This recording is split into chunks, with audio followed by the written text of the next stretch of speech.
Here we go. Here we go. Where and what am I doing? I have no clue. Today is the 27th of May, 2024. And I keep having Blue in my head of how she started her podcast way back when she decided to just start talking about things that were going on in her life and her experiences and things like that. So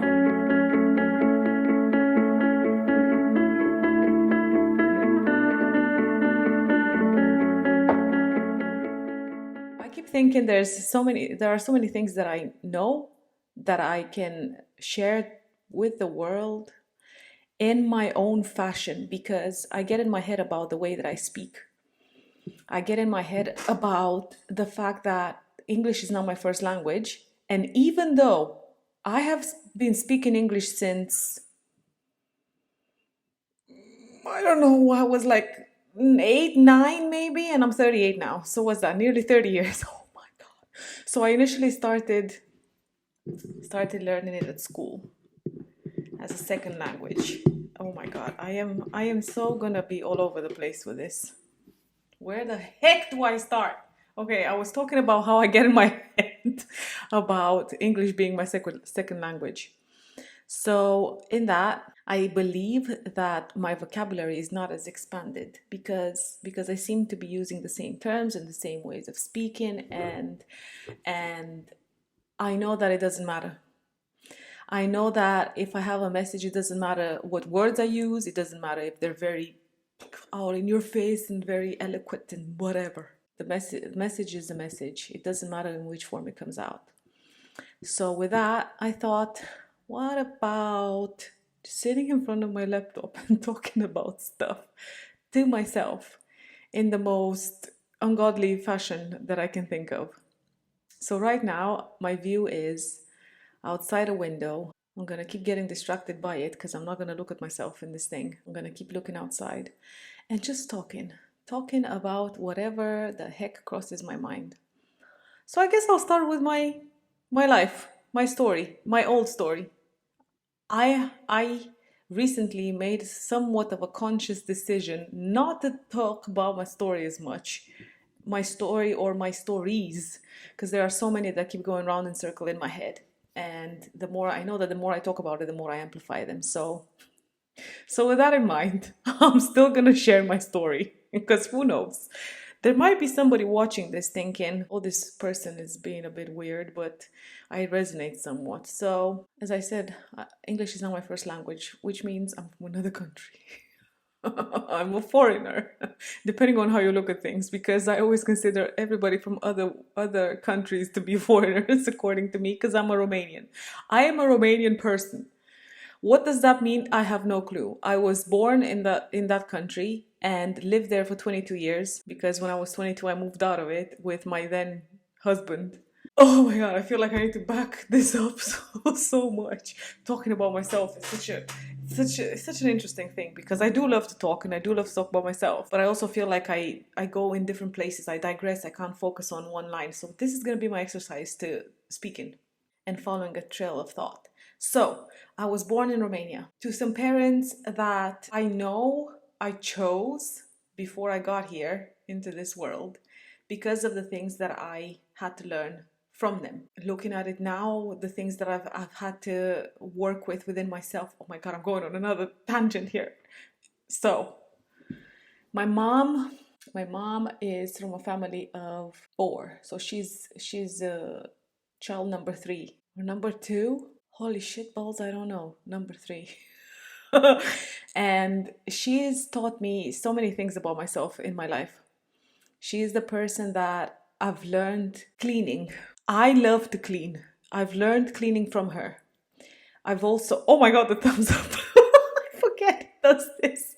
I've learned cooking. I've learned coffee. Oh my God. She used to make coffee in a pot because this was the things that I grew up with, right? This was the culture at the time. You would make coffee in a pot and leave it on the side, and you would come over whenever throughout the day and just pour some in a mug and just have a sip here and there throughout your day. So this is what my mom taught me as well. I've been drinking coffee since forever because the pot of coffee was always handy, so I would always go and try a little bit here and there, and anyway, got addicted. That's my my vice in this lifetime. So I've learned compassion from my mom. I've also learned that there are so many things that she hid from my dad, and so many things that she might have wanted to have done for herself. I mean, I remember having a conversation with her a long, long time ago when she told me that she would have wanted to be a teacher and she never was. She worked in a factory, and I could see how she could have been a great teacher because that's what she done with us when we were little. Oh my God. She taught us everything about everything. And she was very good, like she was very clever, like teaching wise and intelligent. She was very intelligent, still is. I'm saying was as she's passed. She's not passed. She's still here with us. And she used to do our homework with us, like sit on the side and just watch and whatever. I remember I remember distinctively. My handwriting is very crap. Is this a story that I want to tell? I don't know. Maybe it'll change throughout my life later on. But at the moment, my handwriting looks very hard to comprehend. And I remember when we were little, my mom used to help me write, and she would just go like this and scribble all over it, slobber all over it, just to teach me that it's bad. My handwriting was really bad, so start again, because we used to use fountain pens. And of course, when you got some moisture on it, it would just fuck it up. So I've learned so many things from my mom, and I'm still learning. I'm still learning that I don't know as much about myself from my mom. It's like that territory hasn't been explored as much. It feels like that's one of the parts of my life that I'm gonna have to dig into whenever. I know everything happens at the right time, and I have kind of chipped at it now and then, but not fully gone in, because I feel like my mom was emotionally unavailable towards me and my brother and my sister, and it's like I went to the complete other extreme end of the stick with my kids, because I've moved away from them. That's another story. We'll do that maybe another time. Anyway, I think that's as far as story about my mom goes. Now, when it comes to my dad, I feel like I am a lot like my dad, or used to be. I have learned anger from my dad. I have learned outbursts from my dad. I have learned hard work from my dad, and finishing things when you start them, and doing work in a particular kind of way, and just being really good at what you do and paying attention to the details. So I've learned a lot of good things. I've learned laughter from my dad. My dad is such a giddy git. He's so funny. He's so funny. He's funny to the point of sarcasm and digs that are like borderline rude, if not completely rude. Because he don't care. He don't care what he says and what he does. Maybe sometimes when he realizes that, oh, maybe I've actually hurt this person's feelings. And I know I got that part inside of me too, because I know I've got this streak of I am so blunt sometimes with my delivery of messages. It's mellowed down a bit throughout the past few years, because I've learned to work with it and not be as harsh. But I also know that I picked that from him. I have learned that a lot of patterns have come from him. A lot of how I see the world, a lot of lack mentality, a lot of things should be a certain way. I have picked up my superiority and my inferiority complexes from him. Oh my God. People pleaser and codependency and all of those I've learned from him. Control. Holy shit balls. Control. I think a lot of us learn all these things from our maybe more masculine figure in our lives. So that's what I've learned from him, which I'm very grateful for, because I know now why it had to be that way, because I had to wake up to whatever I was doing to myself, and then even the marriage that I was in, I created the same kind of person, even though physically they didn't look like my dad, but they acted like him. So it was a great eye-opener for me, going through my mom and dad. Holy moly, who knew I was going to talk so much? Maybe they're going to come up even more in conversation later on, depending on where this is going to go. Who knows where this is going to go? There's me, by the way. This is my attire. I've got this onesie, one piece suit. It's like a baby grow that I love so much. It's so comfortable and and I've been living in this cardigan. I knitted this cardigan. See, this is what I've learned from my mom too, knitting and sewing and crocheting and all the goodness. So I've been living in this stuff and I just feel very comfortable in it, and this is what I'm gonna be doing now. I'm just gonna wear whatever for now, for the time being. How this is gonna explode? Wow, interesting. I don't know. So, mom and dad, I have a brother, an older brother, and a younger. No, I've got a younger brother and an older sister. And pam, pam, pam, I'm the middle child. I am the one that chose to wake up in an ungodly fashion. Religion was not my thing. It was up until my 20s when I started discovering, wow, I don't know, Carlos Castaneda, Paulo Coelho, Stanislav Grof, because all of that stuff. Man, I was into so many things at the time. Do I need to go back on all this stuff? Who knows? So when I was back in my 20s and I was in uni at the time, I was studying psychology. Even that, let's go back a bit on this one. The Romanian system of schooling is from 15 to 18 you go to high school. I don't know what's it like in many other countries. Before that is primary and gymnasium, but that's not important. High school, on the other hand, you kind of choose a subject and go from there. And at the time when I was 15, I didn't know what the fuck I wanted to do, and my mom and dad chose for me, which was economics and politics and accounting. And I can't say that I didn't learn from all of that, because I did. I really enjoyed.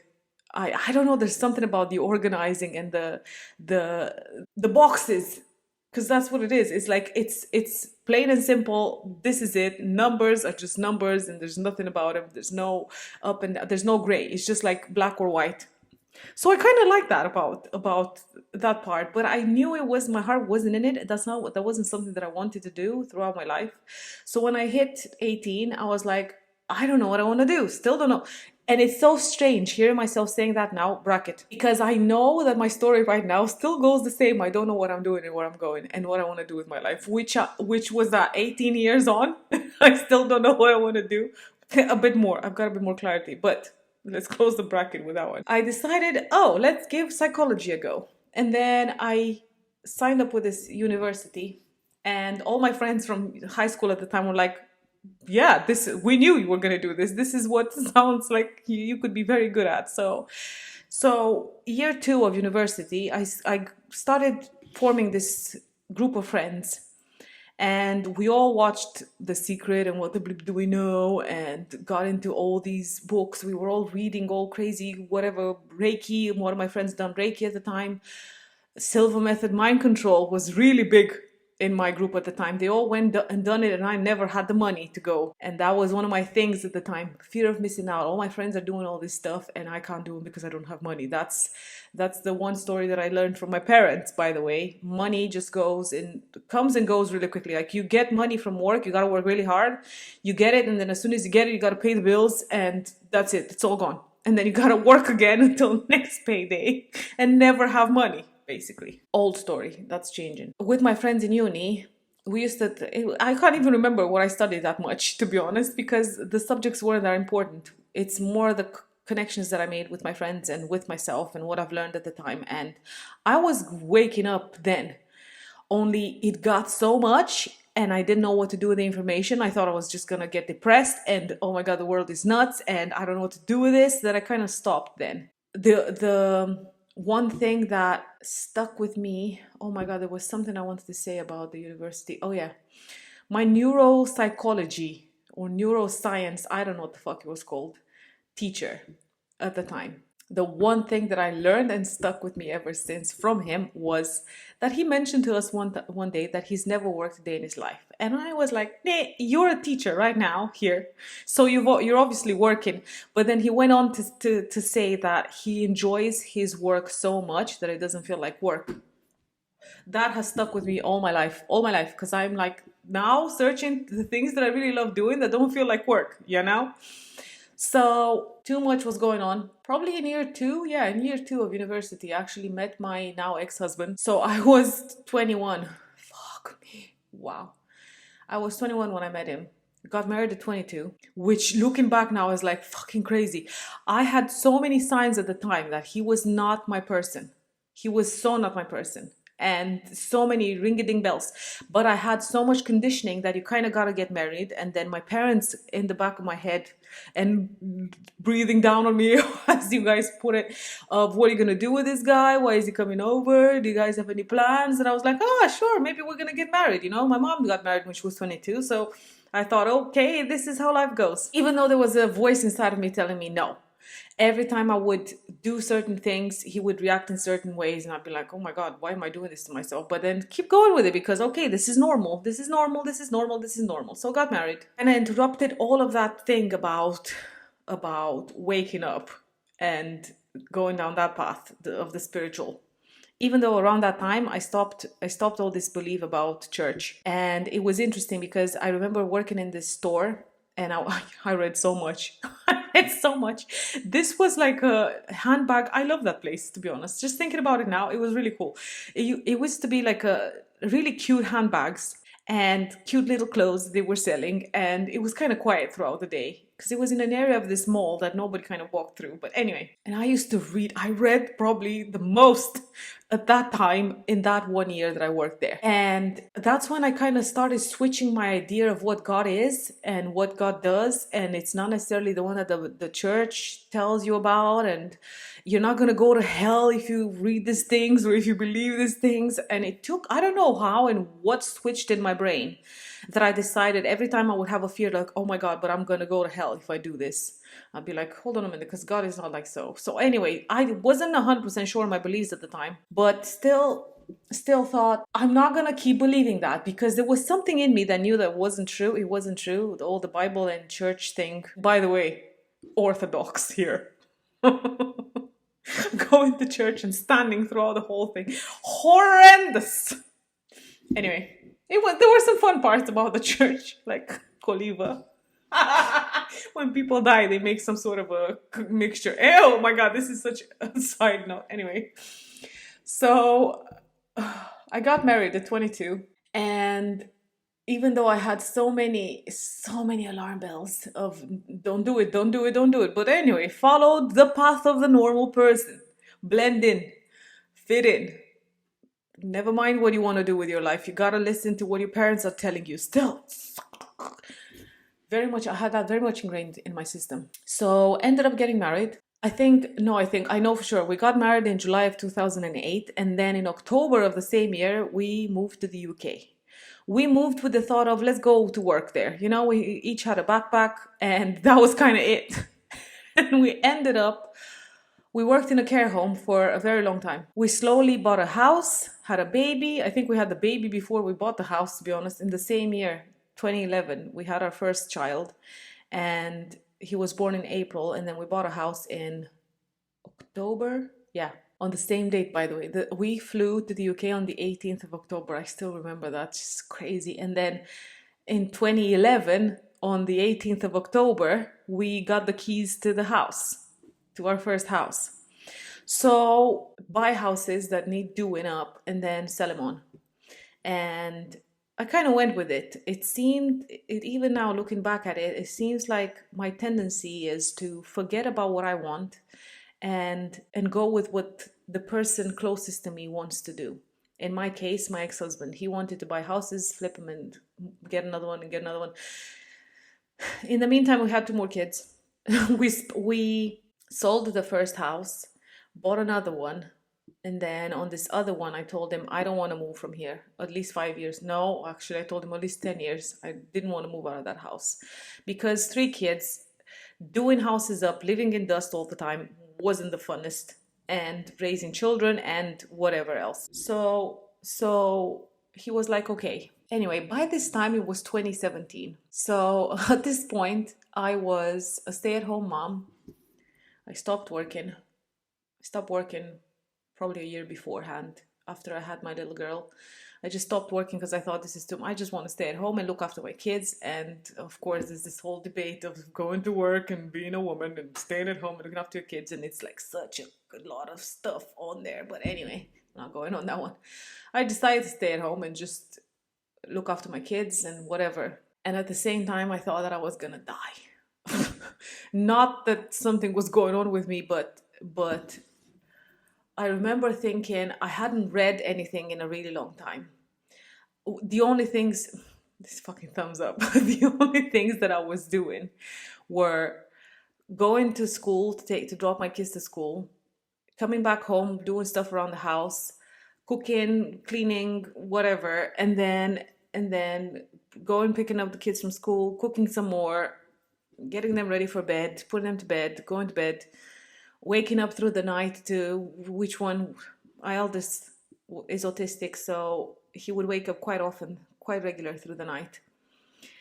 And oh my God, I remember it was one evening I was in bed and I was thinking, I feel like my brain is dying. All my neurons are dying. That I'm not using my brain at all. And it just feels like I'm in this circle of doing the same thing every day in, day out. And I remember I started thinking, what was I doing when I was back in my 20s? You know, what were the things that I was watching, listening, reading? So I thought, oh, there's my phone. I thought, let me just put it on silent. I thought, oh, I used to watch The Secret and I watched What the Bleep Do We Know? I'm like, I wonder what was in the What the Bleep Do We Know? So I went in there, I went on Google and I saw Joe Dispenza was one of them that showed up. And I'm like, let's see if this dude has any books. And I found, I'm telling fibs actually. Because I remember at the time when I was in my 20s, all my friends in uni had gone through all this Silver Method mind control thing. And I thought, oh, maybe I can find a book and just do that. So I bought the book, I read it, and I started doing those exercises that were in there, you know, to kind of self-hypnotize and get yourself in different states of relaxation and change things and all the good stuff. And then after that, I felt like something else. I needed something else. So that's when I started looking and I found Joe Dispenza. I'm like, let's see what books this dude has got. And saw that he had You Are the Placebo, Evolve Your Brain. What else? Breaking the Habit of Being Yourself, Becoming Supernatural. So I bought 3 of them. You Are the Placebo, Breaking the Habit of Being Yourself, and Becoming Supernatural. And I read those. And I started with I remember starting You Are the Placebo, and he makes a reference to what Breaking the Habit of Being Yourself. And I thought I need to go back and start with that one. So I started that book, and it had a meditation at the end. I don't even know. Oh, I had a CD at the time, but I think I downloaded it anyway and started doing that meditation every evening. I remember I used to tell my ex-husband, like my now ex-husband, he used to be upstairs with the kids, and I'm like, I'm going to go downstairs and do my meditation. I don't know what I was doing. I just wanted to do meditation. I just wanted to do something else. And I don't know, slowly, gradually. Of course, when you start going within, things on the outside start changing. So I started meditating every day, every evening, because that's when I had time. When kids would go to bed and he would look after them and whatever, I would go and meditate. And then after a while, I thought, this is shit.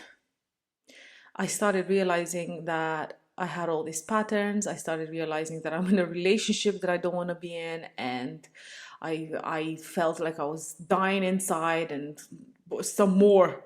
Like I knew that I had to change something. Something had to change. And as much as I kind of knew that I cannot change anybody else outside of me, I still had the belief that my ex-husband had to change something about himself. So I remember telling him that he needs to go to the therapy and whatever to look at himself and blah, blah, blah, and thinking that I'm pretty good. And of course that went tits up because I realized that I cannot change anybody except myself.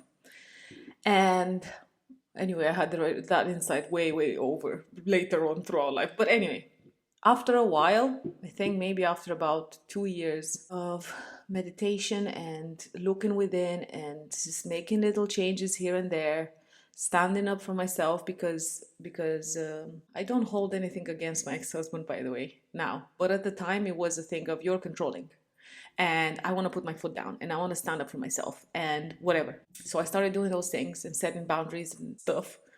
And he didn't like it. And in 2019, on the 1st of June, I know after it wasn't even like like a proper conversation that we had, but we had kind of spoken here and there about divorce, and separation. And all throughout his life, he was scared of divorce because his parents got divorced when he was little, and that's the last thing he wanted. And his mom kept him away from his dad, so he was afraid that if we got divorced, he wouldn't see the kids. Which it didn't matter how many times I would tell him, "You love the kids so much, and the kids love you so much, that I would never do that. I wouldn't keep you away from them like your mom did." Of course, he didn't want to. He couldn't hear that. But anyway, 1st of June, 2019. I'm like, "You gotta go sleep downstairs." I mean, I had told him a few times, but I think he didn't want to believe it. Like, he couldn't wrap his head around the fact that we're actually separating, like, we're doing this. And I had a friend at the time that kept telling me that you can't sleep in the same room, you can't sleep in the same bed. If you're separating and you want to get a divorce, you're going to have all the proof of blah, blah, blah. So the 3D part of life. And that evening, he went and slept downstairs. So that was the beginning of the breaking up of the marriage. Before all that, before I actually made the decision of, am I sure I want to divorce this dude? How is it going to affect the kids? All that stuff. My mom and my dad, you shouldn't divorce. You shouldn't do this because it's going to fuck up your children. And in my head, it's fucking them up so much now because they see their mom and dad not getting along. What? Never mind love. Just being and tolerating each other, And this idea of staying together for the kids, I couldn't wrap my head around it. I knew somewhere that I had to do that for myself. So end of 2020, by then, had he moved out yet? I think beginning of 2020, he moved out. Holy fucking moly. And then not long after, like about a month after he moved out, COVID hit. And I was stuck inside a house with the kids. Oh my God, so much changed in that time too. End of 2020, I came across one of my friends at the time kept banging on about this Hollis this and Hollis that. breath work this and breath work that and breath work the other. And this woman has got this course and these exercises that I'm doing are really changing my life. And one day she sent me a link and she said, "Look, sign up for this awakening ceremony and see what you think about it." So I signed up for this breathwork ceremony, and I remember she used to tell me, have an intention of what you would like to experience, but don't have any expectations, because it's not going to be what you expect at all. So, when you have expectations, you kind of, it can go both ways, but normally it goes like, man, it's not what I expected, this is crap, blah, blah, blah. Anyway, so I kept telling myself, I don't have expectations, just the intention was to allow whatever had to happen. And I remember that one evening, because it was in the evening, I sat on a chair, on an armchair sofa, and there was nobody else home because the kids were with my ex at that time. And I went to do this breathwork ceremony. It was an online session through Zoom. And oh my God, how do I even describe this? It was one of the most crazy experiences that I've had in my life by that point in my life. Because after that, more shit hit the fan, a lot of stuff happened. The rhythmic breathing part, I think, so this breathwork ceremony was made up of 4 rounds of rhythmic breathing and breath retention on exhale, breath retention on inhale. I'm saying this now, I have become a breathwork instructor myself because that's how much it impacted my life. Anyway, back to the first experience. I sat a bit wonky today, my back is hurting. The second round, I could feel this ball of energy forming in my lap. It felt like cold energy, like a sphere, like this big, this big, forming in my lap. I could feel it as I was rhythmically breathing. Into the nose, out of the mouth. My hands were tingly, my face was funny, and that's a normal reaction to the body when you don't do this type of breathing, but I didn't know at the time. Who cared? I was just like, this is crazy. There was a part of my brain that was like, oh my God, this is so intense, this is blah, blah. Hold my breath on the exhale, and then when I took a breath on the inhale, even now, Jesus, wow, even now thinking about it, the explosion that happened in my brain. and in my body, like that whole ball of energy that had built up in my system and outside of me and around me just exploded in the form of crying, screaming. Oh my God, snots everywhere, tears everywhere. It was crazy insane. It was intense as intense can get. I I don't even know. Like, and I remembered because before we started the proper session, Em had told us, walked us through the process and what we're going to be doing, and she told us, and I remembered, if something happens to you while you're in the experience, forget about the counting, forget about whatever I'm telling you to do, just allow the experience to happen. So I was in there like, oh, I need to catch up with the breath. I'm like, hold on, let this happen. And I just fucking went. I just went. I released, I think, it was like the lid of many years of build up tension and holding stuff down just exploded in one session. Lid blew up right open. Here it is, energy pouring through me. Let it out, do your thing. Oh my God. so, so that happened. I think probably third round, couldn't remember any of it. Fourth round, I was just on another planet. I remember after that I was hooked, like straight up I was hooked. I reached out to her after and asked, what can I do? I really want to experience more of this. I want to learn more about this. What can I do? And she had a one-on-one mini series course about breathwork at the time that she had put out, and I joined that one. I done that one. I had more experiences. I mean, I remember my second ever breathwork ceremony. I just laughed throughout the whole thing. I think at the second round I started smiling. I'm like, why am I giggling right now? I had a little bit of a, kind of a thing. And I was asking myself, why am I laughing? And then I thought, who cares? Just laugh. And I laughed the whole fucking thing. I could not contain, like, full belly laughter when, oh my God, and belly hurting and laugh, laugh, laugh, laugh. And of course, another form of release. Who knew? At the time, I was just learning. I was in the process of learning about all forms and ways in which energy manifests out of our bodies. So I learned about breathwork and had a few experiences, quite a lot. Like I used to do, she had in this mini series, she had this daily one, that breathwork that you could do. It was like a 20-minute, and every time, oh my God, I would see light and explosions, and it felt like I was energized. I was so energized. I mean, I'm a fucking cracker. I'm a firecracker most of the times when I get excited in particular. And this just energized me. I would do it in the morning and I would be like, oh, ready to go. Coffee intake had reduced at that point because I used to drink so much coffee. I used to have like veins, maybe just coffee in my veins, no blood, just coffee. And my coffee intake reduced quite a lot, and my things again started changing because what I learned from breathwork was when you hold your breath on the exhale and you push past your comfort zone, because the breath retentions can be anything between 1.5 minutes to 3 minutes maybe.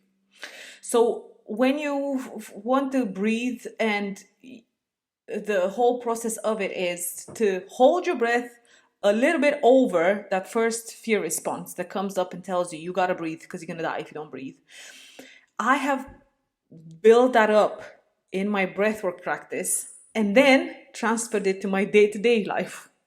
So every time I knew that I wanted to do something and be like, I'm not sure, I don't want to do this, because whatever my mind was telling me, I'm like, oh, now it's exactly the time when I need to do this. And another bracket. I feel like that's the point where I'm at right now in my life, where I know there are certain things that I should be doing, whatever the words you want to put in there. And I am kind of pulling away from it because there's that thing of stepping in your power and fully embracing it, that because I've been so small, I've kept myself small throughout my life and always being second, even though I don't want to be second best. At the same time, I'm like, I can't because anybody else knows better than me. The story that I told you about my dad with the superiority or inferiority complex, that part. There's also the knowing that I need to integrate that bigness that's inside of me. So close the bracket. So stepping out of my comfort zone is what has done a lot of stuff in my life actually since then. because I have grown in confidence so much. I even remember after doing the Breathwork mini series, Em and her husband Scott had this program called, and another friend of theirs called Simon, had this program called Beyond Limits. And